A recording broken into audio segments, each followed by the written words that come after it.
თბილისის ესე ვთქვათ რაღაცა ესე ქუჩა ჩაბარებული გონდა ფარცალაძის ყველა ეს ხო ჩემგან არის და ყველა მიცის შესაბამისად ეს ქუჩის ესე ვთქვათ სინდიკატი იყო ყველანი იყვნენ ან გარდებული ქვეყნიდან ან არავის არ აღარებდნენ თბილისს და ფარცალაძის გარეშე ქალაქში არაფერი არ ხდებოდა ივანიშვილის კრიმინალურ სინდიკატს რომ ოთარ ფარცხალაძე მართავდა ეს აქამდეც ყველა მიცოდა. ოტასების ქურდობაში ბრალდებული ყოფილი გენერალური პროკურორის განუსაზღვრელ გავლენებზე წლები საუბრობდნენ. თუმცა ოლიგარქის მარიონეტები ბატონის შავი საქმეების მკეთებელი კაცის დანაშაულებებს არ იმჩნევდნენ და იცავდნენ იქამდე, ვიდრე ოლიგარქმა მისივე შექმნილი ბოროტების განადგურება არ ბრძანა. ამიტომ არის ახლა ფარცხალაძე მძიმე დანაშაულებებში ბრალდებული და ამიტომ ვისმენთ მასზე საჯარო ჩვენებებს. მნიშვნელოვანია ისიც, ვინ არის ოლიგარქის ხელის ბიჭის მომხილებელი.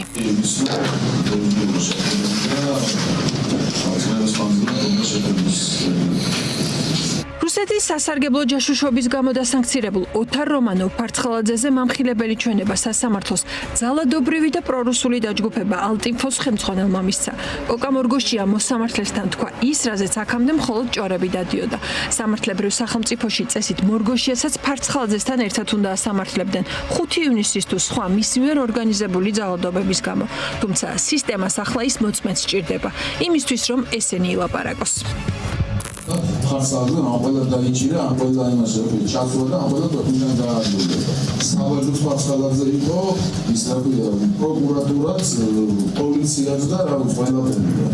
ეს არის მასიური ფორმა, რომელიც დაახლოებით 7-8 რაღაცა თუმცა ფარცხალაძე ვარ ქუჩა და ეს საქართველოს ყველა კი, ყველა მიცოდა და ამით ოლიგარქის რეჟიმიც წლების სარგებლობდა. მორგოშიას ნათქვამიც ალბათ დასაჯერებელია, რადგან დიდი ალბათობით მისი ძალადობრივი დაჯგუფებაც ფარცხალაძის სინდიკატის ნაწილი იყო.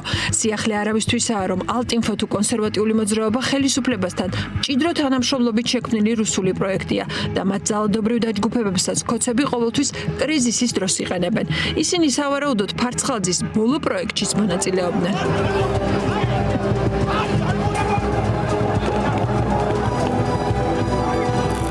2024 წლის არჩევნებისთვის ივანიშვილის მაშინ სანდოკაც ოცნების საგამოძიებო უწყებების საარჩევნო ალგორითმისა და პარტიის შავი სალაროს გარდა ქუჩის მოძალადე ჯგუფების ორგანიზებაც ჰქონდა ჩაბარებული. ამაზე 2023 წელს დროებაც გიყვებოდათ. მაშინ პირადი წყაროების ინფორმაციით ფარცხალაძის კურატორობით შექმნილი იყო არაფორმალური დაჯგუფება, რომელსაც პირად საუბრებში ოთარის არმიად მოიხსენიებდნენ. ფარცხალაძეს საკუთარი ქსელი რაიონებად, ქალაქებად და სოფლებად ჰქონდა დაყოფილი. ყველას ყავდა ადგილობრივი კურატორი, რომელმაც მოქმედების დასაწყებად კოდური შეტყობინების ტექსტი იცოდა. ფარცხალაძის აწყობილი სისტემა ოცნებამ წარმატებით გამოიყენა და 2024 წელს ხალხს არჩევნები მოპარა.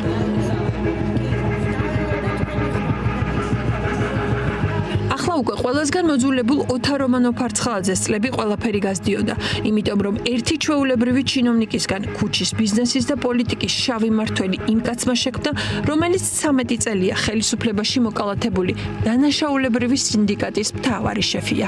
ხსენდება ხოლმე ქართული ოცნების პროპაგანდისტის ლაშა ნაცვლიშვილის ერთი ბლოგი, სადაც მან ძალიან ვრცლად და დეტალურად ისაუბრა იმაზე, რომ 2012 წლის შემდეგ ამ ქვეყანაში მხოლოდ ბიძინა ივანიშვილია. რომ ყველაფერი რაც ხდება არის ბიძინა ივანიშვილი. შეიძლება პრემიერს სხვა სახელი ქონდეს, პარლამენტის თავმჯდომარეს სხვა სახელი ქონდეს, მაგრამ ფოთოლი არ ჩამოვარდება ისე, რომ იმის ავტორი და იმის შემოქმედი არ იყოს ბიძინა ივანიშვილი. ოლიგარქის საყრდენი და სანდოკაცი კი ყველგან ფარცხალაძე იყო. გენერალური პროკურორობიდან 29 დღეში სკანდალით გაგდებული სახელმწიფო უწყებებზე არაფორმალურ გავლენებს წლები ინარჩუნებდა. ყველაფერს ჩრდილიდან მართავდა. მასთან თანხმდებოდა ბიზნეს წილები, ტვირთების გადაზიდვა, ქვეყანაში კონკრეტული ადამიანების შემოსვლაც კი. თვითონაც მდიდრდებოდა და მისი ოჯახის ნათელმირონი ბატონით სარგებლობდა. წლები ქვეყანაში მუშაობდა სქემა, ამბობს ფარცხალაძე იცის ივანიშვილმა, ადანაშაულებ ფარცხალაძეს ებრძვი ბატონს. ამიტომ ახლა ბევრისთვის არასერიოზულია, რომ მთელი სისტემა ამ ერთ კაცზე ცდილობს ხელის შეწმენდას.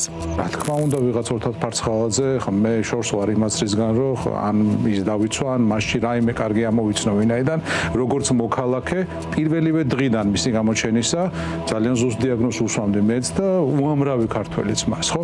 მაგრამ საუბარი იმაზე, რომ ოთარ ფარცხალაძეს შეაწმინდონ ხელი ის გამოიყვანონ განტევების ვაცად, რომ თურმე ის ყოფილა აბორტების წყარო, ელემენტარულად არასწორია, ვინაიდან ოთარ ფარცხალაძე არავის არ აურჩევია.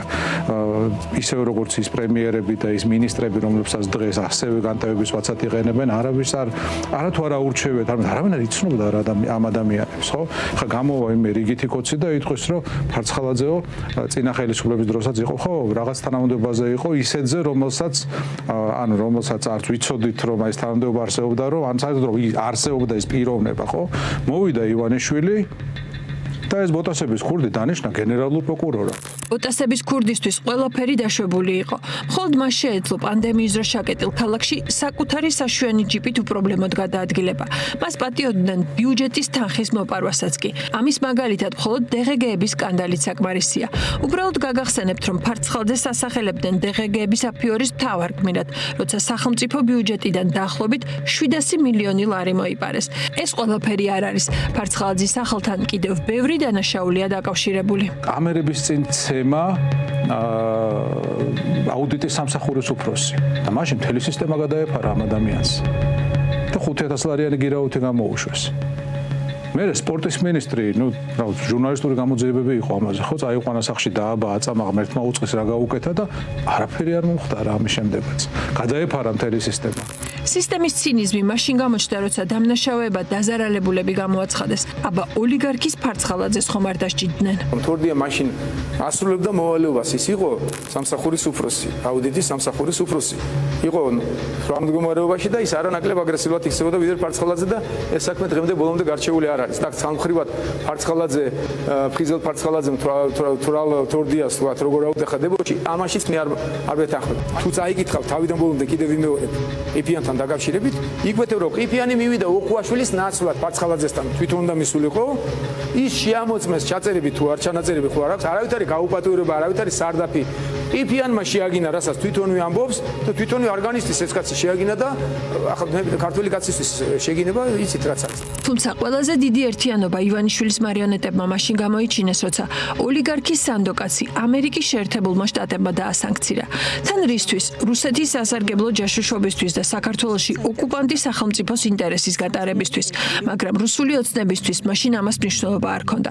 მაშინ ოლიგარქის უსაფრთხოების მცველმა, რომელიც ახლა თავადაა პატიმარი კორუფციის და ფარცხალაძესთან ერთად ბევრი დანაშაულის ჩადენის გამო ფორმალური გამოძიება ჩაატარა. მხოლოდ ფოტოებით გვიმტკიცა, რომ ის სუში ვითომ გამოგითხა. რა თქმა უნდა, დანაშაული ვერ დაინახა და საქმე შეწყვიტა. პარალელურად კი ამერიკის სანქცირებულ ფარცხალაძეს საშუალება მისცა დიდი ალბათობით დანაშაულებრივი გზით მოპოვებული ქონება შულზე გადაეფორმებინა და რუსეთში გაუშვა. პირადად ჩემთვის ძალიან მნიშვნელოვანია ის თუ რატომ დაასანქცირა. არ იყო უბრალოდ კორუფცია ან რაღაც მამაძაღლობები ბოდიში ამ სიტყვისთვის, არამედ იყო ის, რომ საქართველოში რუსულ ინტერესებს ატარებდა, ხო, ძალიან მაღალ დონეზე. დაასანქცირა და ამის შემდეგაც მთელი სისტემა გადაეფარა.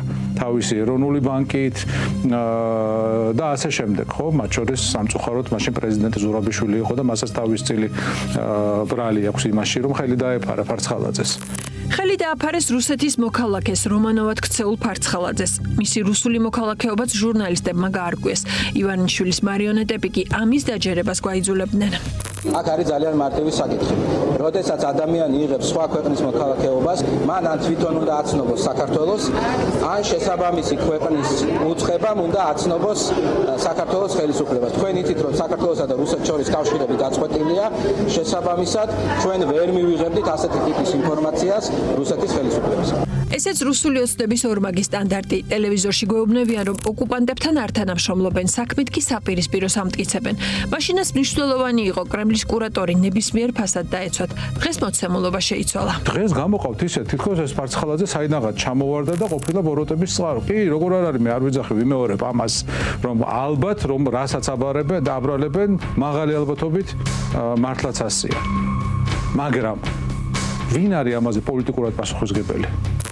ვინ მოიყვანა ეს საქმე დღემდე?